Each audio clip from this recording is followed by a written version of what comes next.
Okay, this started off a little serious. I don't want to make a super serious film about running. I love it.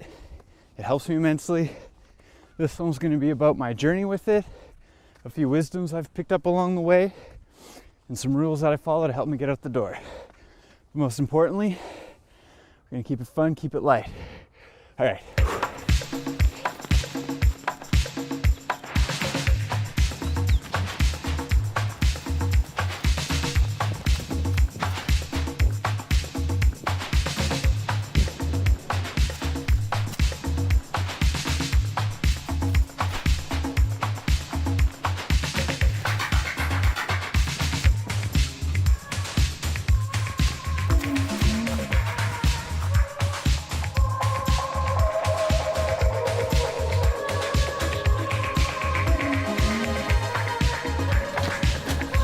Rule number one, just get out of the house. Just get out of the house with running gear on and you've won.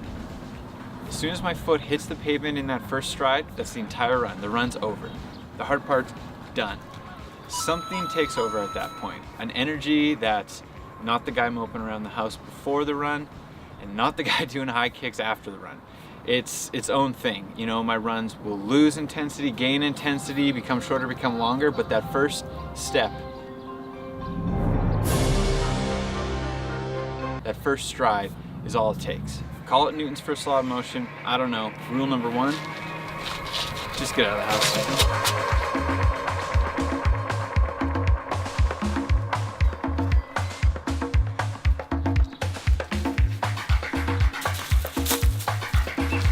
Rule number two, no audio, ever. Running is my time for solitude.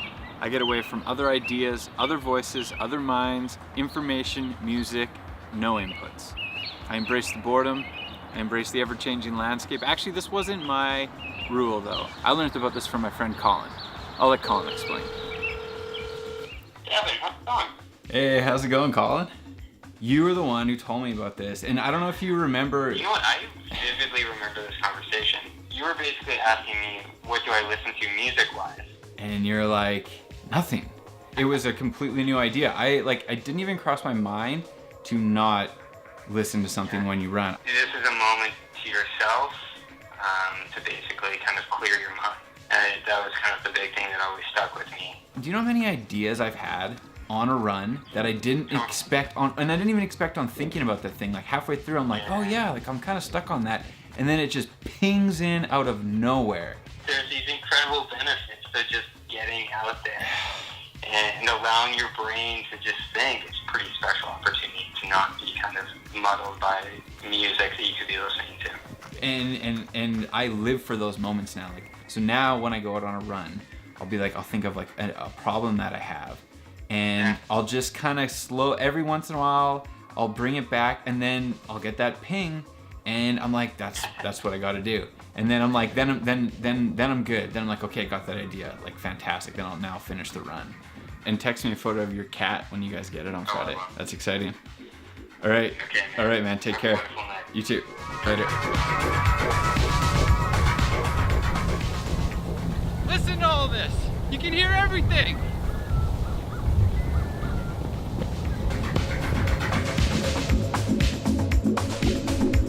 Rule number three, run slow. Run way slower than you think the majority of the time.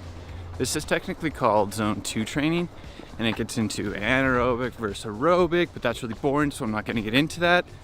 The idea is just to avoid moderate or gray zone training. I try and run over 50% of my runs at a super slow pace like this. If you can hold a conversation, you're running slow enough. Rule number three, run slow.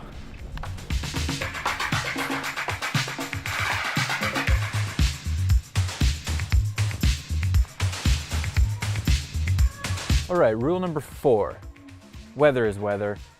You just run, doesn't matter what it is outside. When I decided to embrace the changing seasons with running, that is when it really became fun, because it's just, you just get out there. You just continue to get out there. You know, the seasons change, it's cold, it's raining, it's hot, it's humid. You just go and you adapt to it. The only tricky part with this rule was getting over the hurdle of winter running. But basically, once I just realized you just got to dial up your layers, easy sailing. Now, the one caveat I have. Minus 25 Celsius is my cutoff. Like I don't want to die. Honestly, I love running in the winter because it's like your body is this furnace, and once you get revved up, it keeps you warm. It's incredible, and it feels amazing kind of running through those like really cold temperatures. I really like that. So rule number 4, weather is weather. Just dial up those layers.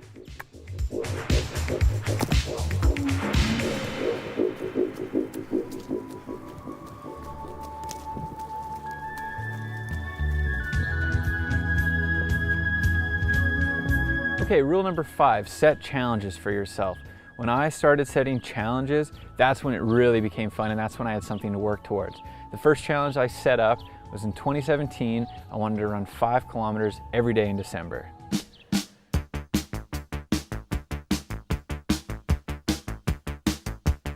Now, I didn't do it.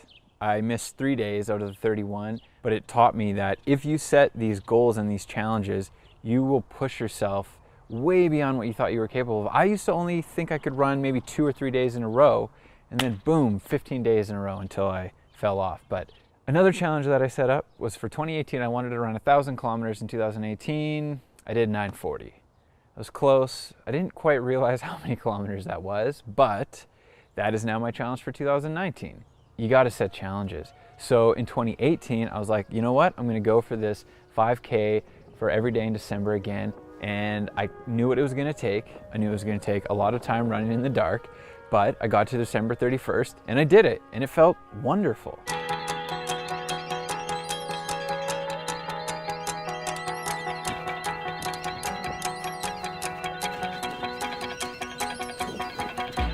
It felt so good. In fact, I was like, am I going to do this challenge and then not run on New Year's Day? So I decided to make it 40 in a row.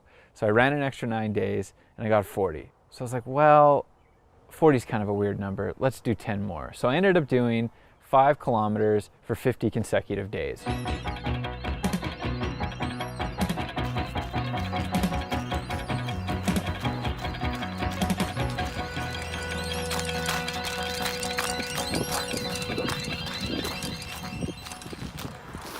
Holy. What I learned through those 50 days is it's like 90% mental. And I realized that if you set yourself up to push your body past its limits, it'll be there for you. So that was really fun. Looking back on these clips is kind of a trip. I never thought I'd be a runner. I didn't grow up a runner. Well, kind of makes sense that the introverted kid, super shy kid, gets really into the sport that you can do by yourself and can be completely alone when you're doing it. So maybe it's not that big of a surprise. When I eventually got into running, I was super content with running on the treadmill, and I did that for a long time. And the idea of running in public completely terrified me. When I finally got over that hurdle, that sort of opened the door to this wide, beautiful world of running, and I'm super glad that I did that.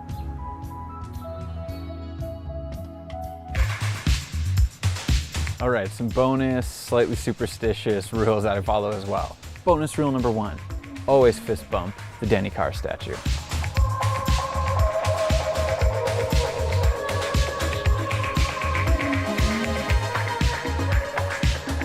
Bonus rule number 2, always wave to the rabbits.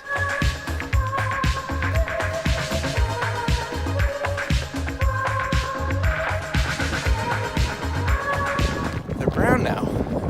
This is what I'm talking about with that no headphone thing. You hear it. You hear these guys out there. Bonus rule number 3, gratitude list. At the end of the run, you're feeling positive, you got that runner's high. I always like to name 3 things that I'm grateful for, and I think it just adds to the positive benefits of a run. Okay, that's kind of it. I just wanted to share my story with running. I love it. It's how I mix a physical challenge with my ongoing quest for mental clarity. It's where I go to solve problems, think of ideas. Something else that I didn't expect but has had a massive impact on me is how I feel towards the community in the city. Moving through the environment of a city in a physical way like running has really taught me to appreciate all the little things and all the beauty that you kind of find along the way. I guess this is kind of a serious film about running.